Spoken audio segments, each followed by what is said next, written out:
Saturday. My name is Linda. My channel is all about having fun with style and fashion, sometimes sprinkled with a little bit of nails along with skincare. So guys, today I have another subscriber request, and this is coming from a friend over on Instagram, but now she's a subscriber over here as well on YouTube, and her name is Frances. So at first, I was feeling kind of a certain way about doing this request, and here's why. Because you guys know I like to practice what I preach, and it's about styling for your body type, which you all know I don't necessarily do. So if I like something, if I feel good in it, then that's what I wear. But then I thought, well, you know what? You're not telling her what she should or shouldn't wear. She asked your opinion. So let's talk body types. Come on.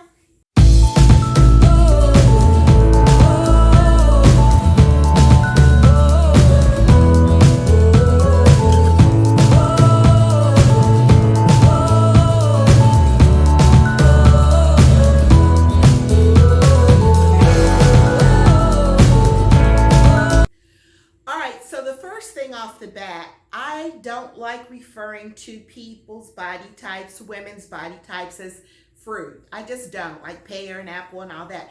So we're going to be talking geometrical figures. So let's start off first talking about a rectangle shape. When a lady has a rectangular shape, she's very boxy, kind of straight up and down. Not a lot of definition between her bust, waist, and hips. So it's kind of like straight up and down. The next is more of an oval or round shape where that you have, a lot of your weight is carried like in the trunk and in the stomach area. Then you have a triangle, which a lady is more small at the top, and then she gets a little hippier as she goes down, and Ella says that's what she is, because she's smaller at the top than she is at the bottom. And then there's the wonderful lady that absolutely is like, what we all say, ooh, wow, she's a brick house. It's that lady that's perfectly proportioned. It's like taking an upside down triangle and a regular triangle and putting them together. She's that hourglass figure. So the shoulders are, her regular size, and then she nips in at least 8 inches or more at the waist, and then the hips come out. And then we have the shape that Frances is, and that she's asked me to talk or give her some tips about, and that's the inverted triangle, which means she's broader at the top. She has, sometimes they have a defined waist, but sometimes that waist is just down, and then you get very narrow in the hip area. So the very first thing you're going to need to do is get a tape measure and measure yourself. You want to measure yourself around the fullest part of your bust. You want to measure yourself at your natural waistline. Now, most ladies think that their natural waist is at the belly button. It is not. You have to come up a little bit. See where your waist kind of dips in naturally? That's your natural waist. And then you want to measure yourself around your hip area, the widest part of your hip. And sometimes, ladies, that's like right at your crotch area, basically. So after you have measured yourself, Frances, being an inverted triangle, means that she has a difference of at least 4 or more inches from her waist to her hip. Okay, so let's say that you measure, say, like 38 across the bust, and then by the time you get down to measure your hips, you're a 28. That's an inverted triangle. Now, Frances, what you want to tend to do is you want to minimize the broadness of your shoulders, where you want to maximize the hip area. Now, this is something that inverted triangles usually have in their favor, that the rest of us are like, oh, wow, what beautiful legs. Yeah, you tend to have very slim hips and gorgeous legs, and so that's what I say that you need to play up. All right, so I thought that we would take a look at a few celebrities, if that's what you want to refer to them as, stars, that we all know, and they're actually inverted triangles, every one of them. And Frances, I know you're going to say, girlfriend, that's not me, that's not my body type I'm asking you to tell me about. And I get it, because Frances is like me, she's a plus size lady. And so when we talk about these three ladies that I'm going to show you, we don't even see them as inverted triangles because they look very proportionate, and their stylists know how to pick certain clothing that minimizes their shoulders and maximizes their curves. First is Renee Zellweger. Yeah. And if you notice, when I tried to pull pictures of these ladies, excuse me, they don't ever wear like regular clothes like the rest of us. So they're usually pretty dolled up when we see them. But I want you to notice this one thing. All of them always have some kind of an asymmetrical neckline going on, or very halter-like, or even strapless. Now I want you to notice in Renee Zellweger's photos, she never ever takes a picture forward with the camera seeing her broad shoulders. Notice she's always to the side, or even if you've watched her in an interview when she's sitting down, she always turns her shoulders, and that's to give an angle to her upper torso so you're not seeing the broad shoulders, even though she doesn't look broad-shouldered to me. All right, next is an absolutely beautiful lady, and she looks like an hourglass to me, even though she's typically an inverted triangle, and that's Naomi Campbell. First of all, I think Naomi can wear absolutely anything and look drop dead gorgeous in it.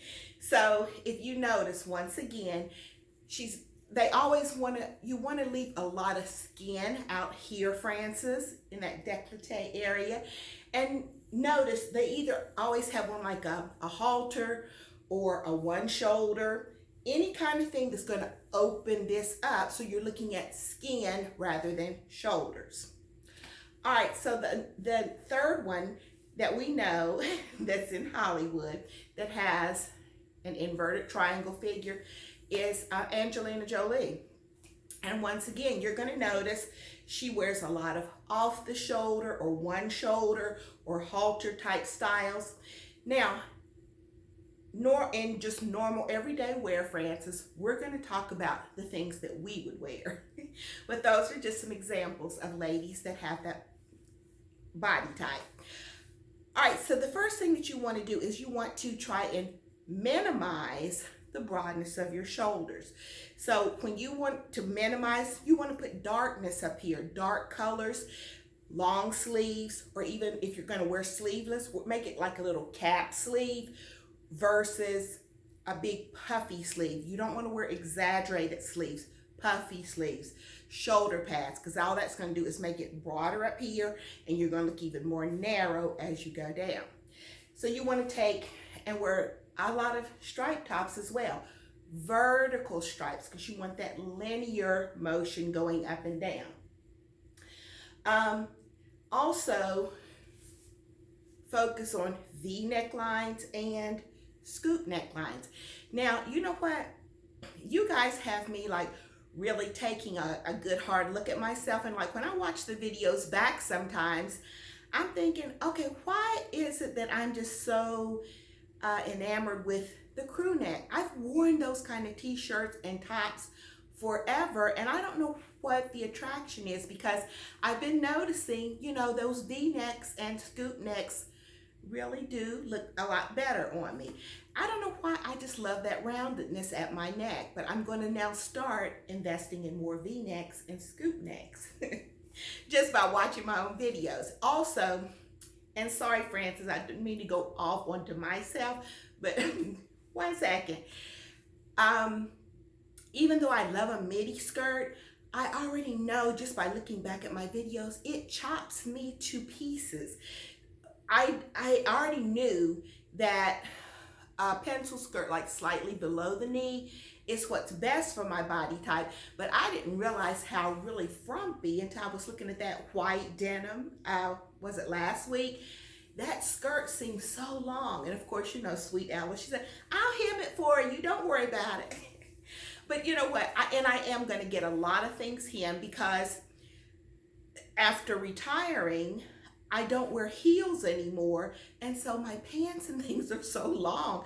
But I'm thinking, okay, why am I going to go and have all these things hemmed if I'm not going out anywhere? But I'm eventually going to get it done. And just because, you know, your friends will do it for you, you don't take advantage. Because I would have to have literally every pair of my pants hemmed right now. But anyway, getting back to Frances. So you want to put dark colors, long sleeves, and I know we're spring and summer's here, so more of a cap sleeve. All right, for your bottom, here's the place where you can just go crazy, because your top part is the widest part of you, and what you want to do is, sometimes your waist is just like, you know, a normal waistline, and then your hips are going to tend to go in very, very narrow. So the world is your oyster, girl. You can wear flowy maxi skirts, flowy midi skirts, mini skirts if you're comfortable, because I think Frances told me she's in that senior age bracket, younger than me, but older than 50. We'll just put it that way. So if you're comfortable, I would suggest, because more than likely, I haven't seen a picture of you other than your face, probably your legs are a slimmer portion of your body. So I would play that up. And even if you don't want to go, you know, 3 or 4 inches above the knee, just go slightly above the knee. If your legs are, you know, an asset, flaunt them. But you can wear tons and tons of patterns on the bottom. You know, like that big polka dot skirt that I own that I probably have no business wearing, but I love it. That would be so pretty because it's lots of volume and movement on the bottom, because that's what you're doing. You're going to minimize the top, and then here, as your waist comes in, you want something that's going to be flowier at the bottom, because you're trying to create that hourglass. And you know what? I don't get into all of that kind of stuff, because I feel that all women are beautiful, no matter what size we are, and all women can dress in a way that makes us beautiful and feel beautiful, and that's my take on it. But you can wear any kind of pattern, like florals, stripes, polka dots, little tiny florals, big florals, whatever you want. And especially, now here comes in the wide leg pants, Frances. You know, where I was saying I probably shouldn't wear them, but I love them. You can absolutely, excuse me guys, wear big wide leg pants, palazzo pants. Try to steer clear of skinny pants though, because that's only going to make your legs and your bottom area look even thinner. It's going to make you look broader this way and come down even more thin at the bottom. So I know as much as people love their skinny jeans, for the inverted triangle, not so much. You know, even if you don't want to do a wide leg jean or a wide leg pant, try more of a boot cut. That's going to be better than a real skinny pant. And try not to wear like the skinny pants that cut off at the ankle, because that's really going to make you look like, you know, broad here and then zoop, coming straight down into that V. So what I think that I'll do, because we always kind of try to show some kind of a, if not a picture, a look. Even though I'm not an inverted triangle, I'm going to put on a dark top and some patterns on the bottom. Let me see if I can find some pattern pieces and just show you a few examples of how you could dress. I'll be right back.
some way. And the rest of you, I hope it gave you a little bit of inspiration. And make sure that you just play with your fashion and have fun with it. But make sure that, above all, you're staying safe, you're staying healthy, and definitely keeping it sassy. I'll see you next week.